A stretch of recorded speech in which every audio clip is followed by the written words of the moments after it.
Welcome.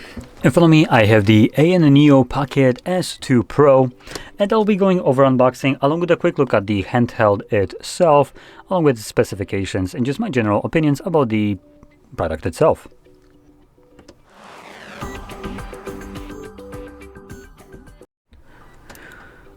Okay, so I believe this is actually a white version, even though on the box it's looking like a black one, as the name for this exactly is, or was it? Ice Soul White. Doesn't sound too black to me, but okay.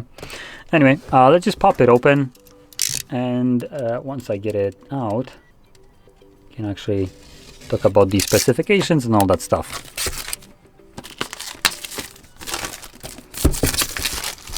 I'll rip that off, throw it to the side. There we go. Packaging wise, pretty nice. Before I get any further, let's talk about this. So this is a 16 gigs of RAM and half a terabyte of storage, so decent amount of storage. Now also, if we take this out, we can see we have 1440p screen, Hall sensor joysticks. That's pretty good. Hall triggers, X-axis linear motors, large battery. That is actually large battery. I will get to that later on when I'm going to actual specifications of it. CNC alloy, micro SD card reader, full feature Type-C port, software ecosystem. Oh, it's the AYA. Okay. Active fan cooling, fingerprint unlock, 3.5mm headphone jack, and 8-way D-pad. There we go. Popping it out, damn. The presentation here is actually top-notch, I do have to say. So, this, come on. This could have been done a little bit better. So, in here, oh, look at that, it's white like I expected. We have the device itself. Oh, it has some heft to it. Damn, it feels pretty good. Holy crap. Okay. Moving on. Inside of the box, below that, we have user manual. Let's be honest, no one really cares about that, but I do want to appreciate the styling right here, though this is clearly not from a Pro. There's a sticker added here, and I can feel that there's no imprint under that. So it's from a Packet S2, and they just added Pro sticker. Kind of funny, but anyway. Actually, wait, there's something in here as well. No, not that. Oh, there we go. There are some loose crap here. So we have AYANEO. Okay, so this is some application, and well, that's about it. Okay. So let's just drop that back in here. Next, we have something.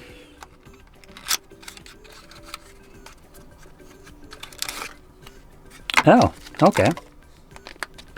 So here we have replaceable joysticks and a replaceable D-pad. Now this actually might be interesting to you because the D-pad that comes on here is just a more kind of four-way one, but like the box said, it's an 8-way D-pad. So for 8-way, you might be interested in this kind of option, as it's a circular one, so rolling on it might be a bit better. Now the thumbsticks here are basically the same, so they're just replacements by the looks of it. Just going to get one out just so I can literally get a comparison. Oh no, never mind. These are a bit bigger.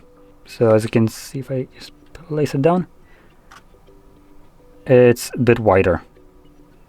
And yeah, that glass surface just makes this D-pad just literally glide on it. So these are a bit bigger, which actually kind of like a little bit more, but I'm not gonna bother switching it up right now. And this, I have actually no freaking clue what this is. Probably to remove the D-pad by the looks of it. Yep, so it looks like you would put it in here, just clamp it and just yoink on it. So that's pretty good. Now here we most likely have a charging cable, at least I'm guessing, and I see a cable. Come on, get out. Ooh, okay, so that's a pretty decent length cable by the looks of it. And come on, off you go. Yeah, that is a solid 1.5 meters, if not more. So pretty decent cable. You can see this is folded 4 times right now, so 4 times longer than what is right here. And what is right here is about come on, there we go, almost to my elbow, if you can see. So it is a pretty decently length cable for most modern devices, I would say. Okay, now moving to the device itself. Please peel off this. Okay, I'm gonna try to peel it off. Oh, there we go. Yoink. And we have a full glass surface. Looks pretty nice, feels pretty nice too. Let's put it up.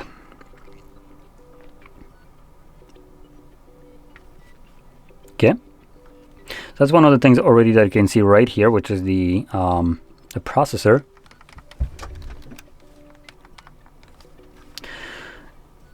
I just felt some haptic feedback, feels pretty good. We have now the typical Android setup.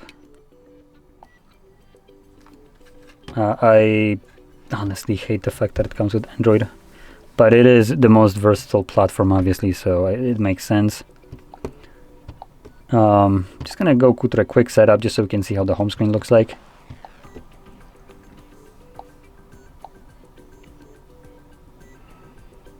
No, that was quick.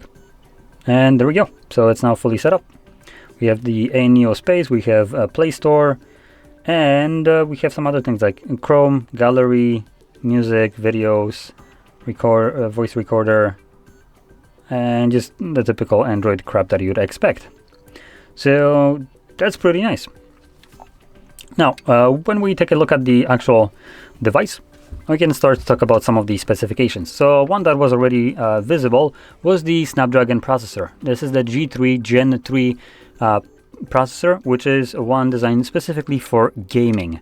And it is a flagship processor from what I can actually see. Just like this entire device is more of a high-end flagship kind of gaming, but as a mobile and also very compact, as you can see. Now it does have a 6.3-inch display, 2K, which was the 1440p, high brightness screen. In terms of the big battery that it was advertising, it has whopping 10,000 milliampere battery. That is a huge battery in here. We have also the CNC arc aluminum alloy frame right here, which is the one all around here. It does feel pretty nice. It has this premium feel, which obviously this device is going for. Ergonomic body design. Now that's something that I don't really consider to be true. It doesn't really feel too ergonomic. It just feels like a Switch with non-detachable controllers. This might not be the worst kind of thing, but one of the downsides of a Switch, in my opinion, is the lack of any kind of gripping right here. It's just straight like normal back. And when holding it, it just like don't know how to hold it really. There's no comfortable way of holding it. Like I would want something to have, you know, right here so my fingers could grip onto for a bit more comfortable kind of hold. But instead I'm just kind of like laying them on my, you know, fingers like so. And this personally doesn't really feel that great to me. But then this also could be probably designed for someone that has, let's just say, smaller hands than I do, like a child. So if I were looking at this as a perspective of something that is designed for kids, this probably would be a little bit less of a problem. With small hands, this would feel much better. For me, it just feels a bit off. That's kind of what I'm saying. But that being said, there's most certainly going to be some kind of cases that would add that gripping here that I would personally like to have. Though might be a bit difficult considering we do have ventilation like right here, so something that we probably will see in the future. Anyway, we have entirely upgradable control experience. Okay, that's a weird way to describe it, but whatever. Replaceable D-pad, like I did mention before. High luxury premium design. Okay, and significantly enhanced heat dissipation. Now I'm straight up reading this from their website. That's literally how it's written. So anyway, in terms of the premium or luxury design, it does feel premium. It's a straight like slab of glass all the way almost through, with just the areas for the joysticks and the couple buttons that are right here, here, and here that have cut out in the glass. And the glass actually is seamless with the display. So there is no like protrusion or anything. It's just a single slab of glass all the way through. In terms of premium feeling, it's pretty good. Now, I do want to kind of give a little bit of a heads up, because it's glass. This might break eventually, right? If you don't take care of your device, if you drop it or something like that. And because it's taking nearly the entire front of it, might be a little bit easier to break it, which might be just a bit of a downside. Additionally, glass like this going all the way through might add additional weight to it. For premium feel, a luxury one, it's going to be obviously adding that experience. But as a device that you're going to be holding for extended period of time, the additional weight might have been shaved off a little bit more and give you a better, easier way to hold this. And that would be less fatiguing. But this is just kind of spitballing right here. I haven't used this for long enough to know. But it does have actual substantial weight to it. This might be a small device, but it does feel heavy. It's surprisingly heavier than you would actually expect this to be.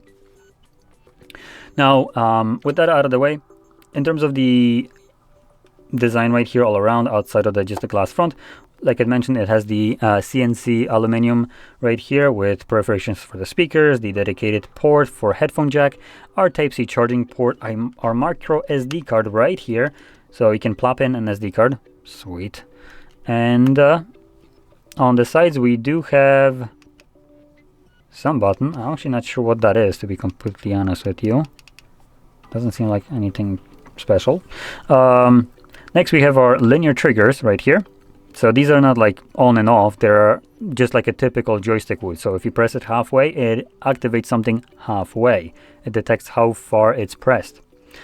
The actual tab buttons are just normal buttons. And we have additional ones like the LC and RC. So there are additional two macro like adjusted assignable buttons next to these buttons, so that's pretty good, and adds you a little bit of more versatility, makes maybe some things easier, maybe some reloading. It might be easier for you to press this rather than, you know, take your finger from the you know, panning, you know, left, right, whatever, to maybe press like, I don't know, X or B or whatever. So that is a, you know, feature that you can utilize right here. Additionally, we have also ventilation out. I think this is out. And we have volume up and down right here, our fingerprint power button. So you can add fingerprint, like I think I did mention before. And then at the back, we have a plastic back. So this is plastic, which honestly at this point, I like to see that, considering the device does have some heft to it. So if that was like, I don't know, an entire aluminum chassis right here at the back as well, I don't think it would have been a good idea. Just because it would probably get some heat from the processor onto it, and it might be less comfortable to hold it rather than plastic, which doesn't really absorb heat that well. So this is probably just a choice primarily because of that. But I like the fact that it's not aluminum, just because with it would add even more weight to it. So pretty decent device, very premium feeling, bit of heft to it. Now, one thing that I didn't actually check out is the type of the display. It doesn't say that it's an AMOLED display, and I don't think it is, looking at it, but I could be wrong. And I also, was it mentioned maybe here? We have 1440p screen, so no, it's not mentioned here. Let's quickly just, why is this so huge? That's what she said. Oh yeah, okay, I found it. So it's a 466 pixels per inch, 90% DCI-P3 coverage for colors, IPS display. So it's an IPS, not an OLED, which won't give you these nice inky blocks, and that is something that I would really like to see right here. Also, brightness wise, for something very portable, it doesn't have that big of a brightness at only 600 nits, maximum global brightness. 120% sRGB color gamut volume, and 100% sRGB color gamut coverage. And anything else like worth checking out right here? And don't really see anything. All right, the weight, I actually found it by mistake right here. I'm not really looking for it, but it might be interesting specifications to give you. It's 15.9 millimeters thick, and it weighs 439 grams.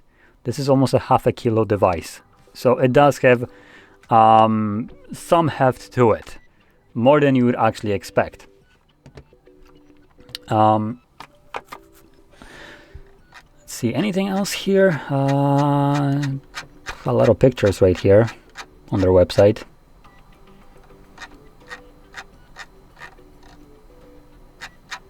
I think that's probably all of the more important options. Now I do want to check one last thing, which would be the price. I mean, this is a premium design, so I am kind of curious how much this costs, and it costs $559 US. Now it's not on the most affordable side, as it is expensive, but I can kind of see the price here. It is running a Snapdragon processor. It does feel as premium as device like phones would, and this is basically phone with a joysticks, right, and D-pads and stuff like that, and they do feel pretty damn solid. Like, these buttons feel nice. They are very tactile, very satisfying to use, and that will be very important when using it. The only thing that I would like to change is actually the size of these joysticks right here. They are a bit too small for me, and the position of them for me, again, like I said, might have a little bit bigger hands than this is intended for, but because like I would like this to be a little bit higher, like somewhere right here. It would be in a much better position. Or alternatively, I would probably like it to be something like the Steam Deck, where this would be exactly on a symmetrical to the other side. So here, like, I have to literally shift my right hand to a different position, less comfortable one, which at that point makes this button unreachable. So I like need to literally shift my hand. So yeah, that's one downside right here. But like I said, this might not be designed for someone with, you know, adult grippers. So if I were a child, and this probably would be laying a little bit better in my hand, obviously I would have much less problem with this joystick right here. And obviously also the size, bigger size would feel better.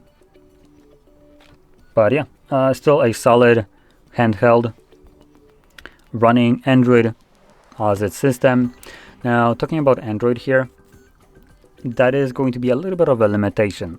Now it is a very powerful console or handheld. It's going to do emulations and other stuff like that pretty well, obviously. And any kind of Android gaming will be just fine here. But you're limited to whatever you can find for Android. And furthermore, I do want to point that out right now, as this might become very important in the near future. The fact that it's running Android might be a hindrance, because if you're buying this, for instance, for, like I said, emulation, chances are, and I'm just spitballing right here, so don't take that as a, you know, fact. I don't want to put that out there. We're not there yet, and so I'm just speculating right here. But because of the Android changes that Android wants to make, where applications need to be signed off, and to be signed off, the developers need to pay money. So at that point, any kind of developers that would be making, for instance, some emulators, they might not want to be like explicitly known who is making them, because Nintendo lawyers might not be too pleased, or might be actually more pleased to know exactly who that is, because they would need to pay Google the money to have the app signed. So you as a user can actually install it, because without that you won't be able to install it. Now it's Google's bullshit way of trying to say that we're trying to fight against malware, yet they're just not touching their Play Store, which is filled with malware applications, but we're touching something that will bring us money under the pretenses that we're doing it for your safety, and that safety apparently will make us way more money. Let's just say I don't buy that a single bit of it, but because of that, that will become very important, because there is a high chance that any kind of emulating applications will kind of become a thing of the past. So if the device doesn't come with them, which if it did, it would kind of be a liability for them. Obviously, you might have problems later on getting these applications. Even though you can find them, you might not be able to install them because Android will be just straight up blocking it. Now, we're not there yet. Like I said, this is something that Android announced that will be coming in the foreseeable future, possibly 2026. So a couple months, possibly even starting from a couple months from now on. And if that is implemented and you can't install things like emulators, a decent chunk of functionality of such a device just kind of goes away. Now, there are still ways around this. You can still, for instance, do streaming from your computer, but that would mean that you need to have a computer, which means that the speed of and how good this device is kind of starts to matter much less. So I just wanted to kind of leave that as a last kind of tidbit. As for emulation, this might become a very, very important topic, very controversial one. And when you're spending $500 plus US dollars on something for a specific purpose, and that purpose is not met, you might be interested in that, and you might want to look into that before you do so. But nonetheless, if I just look at it not from a perspective of Android and what stupid crap Android is doing, this is a solid device, and I do personally like it. It feels super nice. So yeah, thumbs up. Now, if you found this video helpful, don't forget to hit like, subscribe, and thanks for watching.